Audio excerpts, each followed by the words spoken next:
Dear Soap Diary, Drew has reached a new low. I'm so glad Willow smacked Lucas, and Lulu needs to shut up. Alright, so first of all, yes, I want to say that I'm so glad that Willow smacked out of Lucas because he was really going too far. I don't feel like Willow was doing anything wrong.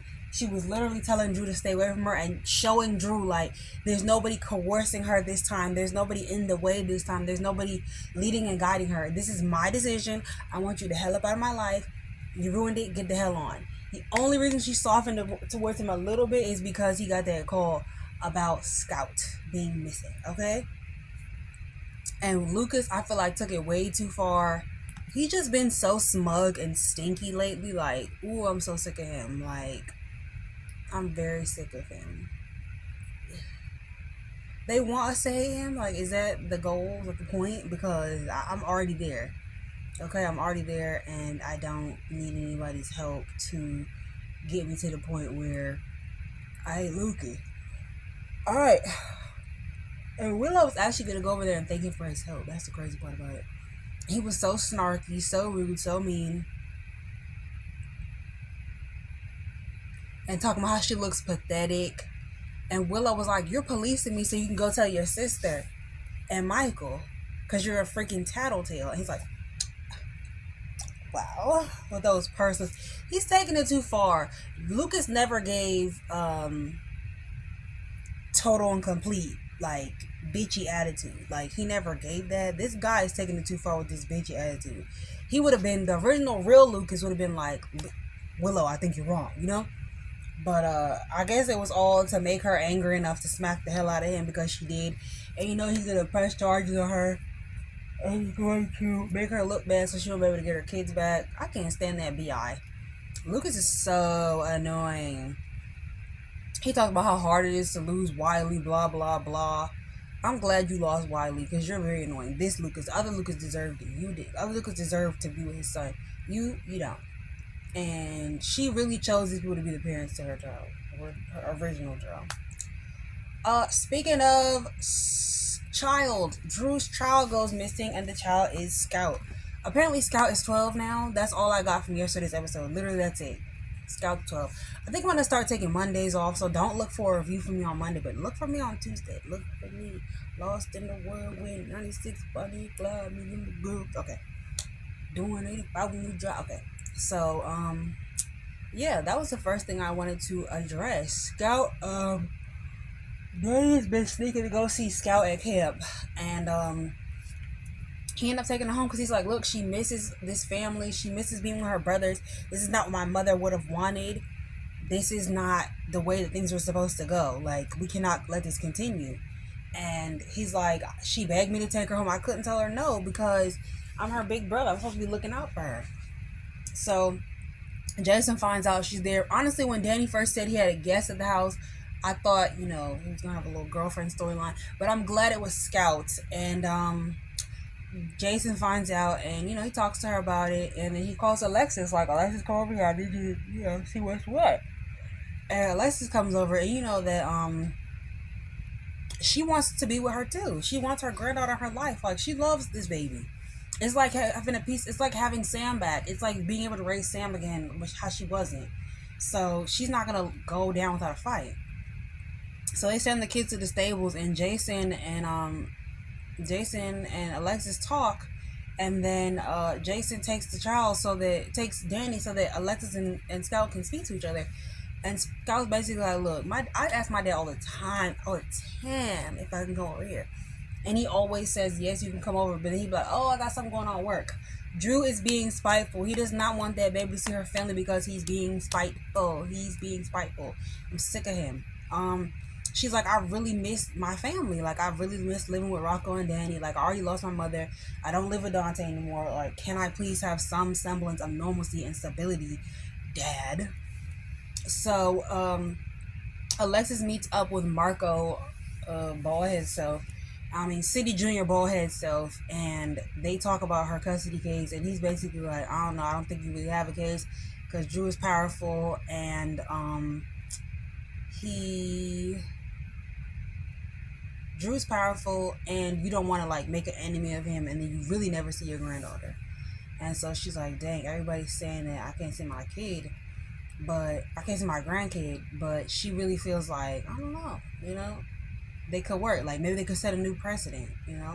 Marco, he agreed with Molly, and Molly was saying that too. And she thought maybe Molly was just saying that because she wanted them to still have Scout in their life, but she's like, no, it's not. It's true. Like, I don't think that even though Drew is making terrible choices, I really don't think that you can really get custody of her. Like maybe temporary custody, maybe visitation, but not full custody of her. Then Drew busts in the house and is like, I want my daughter back. Scout, honey, go sit with the nanny. And Scout's like, dang, you gotta go back with the nanny again. Bye, y'all. Oops, excuse me, I just ate, y'all. I'm over full. So, like, damn, I gotta sit with the nanny again. Gosh, when do I ever get to be around my family? And he's like, there's a crime committed, blah, blah, blah. He busts in there with the cops, Chase, because, Chase always come to the scene of some bogus-ass crime. He can never be on the real crime scene. I've never really seen Chase at a real crime scene. It's always Detective Bennett. Chase always be at bogus crime scenes. So he's like, I want my child, and I need somebody arrested. And then Jason's like, me? He's like, no. I want you to arrest Danny Morgan, a minor underage child who used to be my stepson, who I thought was my son, who is actually my biological nephew, but in close enough DNA relation, he could be my child. Because I'm just that evil of a bitch. Like, I'm just that low. Drew has really reached a new low. I'm so disgusted with him. I'm ready for the Who Killed Drew storyline. Like, somebody needs to kick his teeth in. There's nobody tall enough to reach those giraffe teeth except for Kai. And we know that Kai isn't going to do it. So we're SOL at this point. I don't know who's gonna kill him, but I'm ready for it. Brett, you can be like, this one's for you when you do it, okay? Look at me in the eyes. Look at me, baby. Look at me in the eyes. You remember that time we were going to the mountains and you looked at me and you said you loved me? Babe. That's how girls be when their boyfriend about to fight. So, yeah, they kill Drew. Kill Drew right now. That was completely unnecessary. Like, and I love how when he came in, Danny was like, Uncle Drew, you cannot be serious right now. And they were like, why are you trying to take her away? Like, there's really nothing to do at home. She would have been at camp right now. And you are being a B. And also, a child has more sense than you. And you're supposed to be a grown 40 plus, almost 50-year-old man. Probably 50-year-old man. What else happened in this raggedy episode? Then we had Lulu. She's like, she sees Obrecht at the hotel. And she sees that she sits down next to Rocco to look at the dog. And she's like, I have to have her head. Lulu, I know we're supposed to be feeling sympathetic for her, but she's such an unsympathetic character. Like, she's so annoying. I can't deal with her. She's so annoying. Like, I'm sorry. Today she didn't look as tired as she usually does, but there's just something so, like, I need some curls. I need a cute outfit. It's just something giving poor with her, and I'm tired of it. She's just giving poor and dirty. I don't like how they dress her. Like, put her together. She's just, I'm just sick of her. Her hair's too straight. Like, I'm sick of her. And I love Alexa Havens, but this Lulu role was always a little too rough and gruff for me, and she just brings like the bad child version out, and it's just, I'm tired of it. Like a little rough and tumble little boy. Like, that's what it gives. It gives the Gross sisters. It just gives, it's too tough. Her Lulu, this not just her Lulu, Julie Marie Berman Lulu was given too tough too, so I didn't really care for their Lulus. So Carly was like, look, if you ask me to put Liesl out, he's gonna know that you asked me to put Liesl out, and I'm putting Liesl out for you. She's like, I don't want Liesl living here, because if she lives here, she can just come down to the pool and visit Rocco anytime. I promise you she was not looking for Rocco. I promise you she saw the dog. Like, so, Carly actually agrees, and she sends Obrecht, home. So Obrecht's over there playing with the dog. They're like, she tried to buy a drink. They're like, yeah, we can't get your drink on the card. You gotta use drink on the tab. We gotta use your card. She goes to get her card. She realized she got kicked out. She's like, yeah, I hope you know Rocco's gonna realize that you put his mom up. That his mom put you up to put him out. So you guys are SOL again. Rocco likes these people. They're fun and they're cool and they're not mad and angry and tired all the time, girl. You're so, I don't know. You're radiating bitterness. The way she plays this character, the character is radiating bitterness. And tired, like lack of sleep. Something very tired about her. It's giving. She's exhausted and she's exhausting us. Um. Okay. So Carly goes to talk to City Junior about Lucas and like not interrupting their family bond or whatever. And he's like, "Are you sure I'm not interrupting your life, my big friend?" Um, let me see.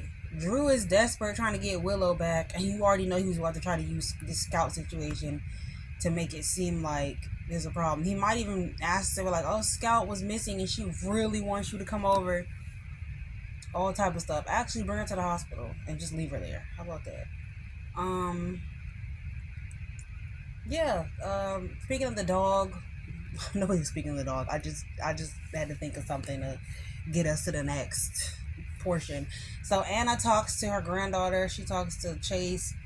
And she's like, "I don't need you in Dalton's lab." And was like, "I know you got the lecture canceled." She's like, "Yeah, actually I did." So she admits to it, and she's like, "How come you just can't let me be? Like, you're my hero. You can't let me do anything." And she's like, "It's not about letting you do nothing. It's about the fact that I'm trying to protect you for something that you don't know. Trying to protect you from your dangers that you don't know about, from yourself." And she's like, "I don't believe you, Grandma. I'm trying to do good in the world like you." And she's like, "Look, girl, I understand that, but this is not time and the place for that. Have some decorum. Have some tact." So she goes over to Gio and tells him what's going on. He was like, "Look, that's why I wanted to break into the lab because, um, you know, I just didn't. It's situation's too close for you. You already been arrested twice." She's like, "This is not over for us. It just begun." So she thinks she's so smart. So I guess. Outback. Rocco asked Lulu if she wants to adopt Outback. She's like, "No, we got a lot going on." As soon as she heard Outback wanted to adopt Outback, she all of a sudden wanted to adopt Outback. And honestly, I almost was thinking to myself that maybe Obrecht should adopt Outback, and Rocco want to always go to her house to see Outback. I thought that would have been cool because that would have just made Lulu's little plan blow up in her face. But Obrecht took the L today, but she's gonna still win tomorrow. She may have won. Lulu may have won the battle, but Ober's still gonna win the war. And there's no war to win. All of this is contrived and stupid. But Lulu's just annoying. So that's my part. Like I said, I understand her feelings. She's just annoying. Jocelyn is at the Dangonid resort, and she's telling Vaughn, "Let's split up." So this storyline don't make no sense. And then they have a freaking montage of all her little scenes with Vaughn. It gave absolutely nothing. Why are we doing this? It's like, okay, y'all are going too hard right now. It's supposed to be a slow build till we get that. First of all, they have no chemistry. It's supposed to be a slow build till we get to that point. But here they are just jamming in our face. Like, bam, bam, bam, take that. So they decide to split up. He kisses her, and he's kissing her and doing all this stuff because the staff is around.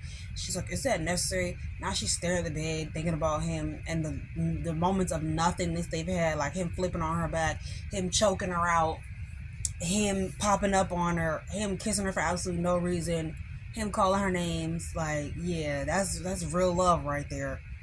And they decide to split up, which I think is kind of stupid, but it does give him opportunity to like go talk to people. He meets Britt and they're having a conversation. I didn't really like the vibes because Britt very much gives like, "You're married, so like, do you like your wife?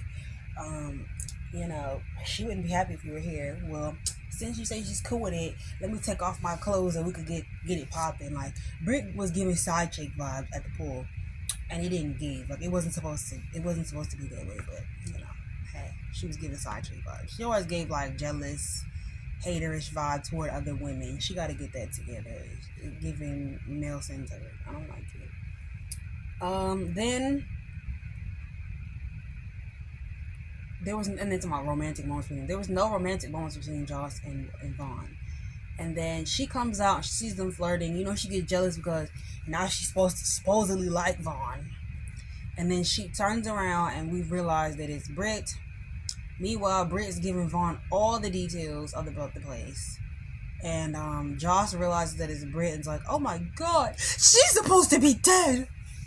So, yeah, that's it. That's the end of the episode. This episode was actually pretty interesting. Like, Drew reached a new mother effing low. I thought him going after Stella was the last of the last. But, he really reached a new low with this. He really did. He really reached a new low. With trying to arrest his own family member, a child that he was raising as his own for years. He really reached a new low. So, with that being said, good night, y'all. And, where's my pen? Sincerely, Soap Diary. I missed you guys. Did you miss me?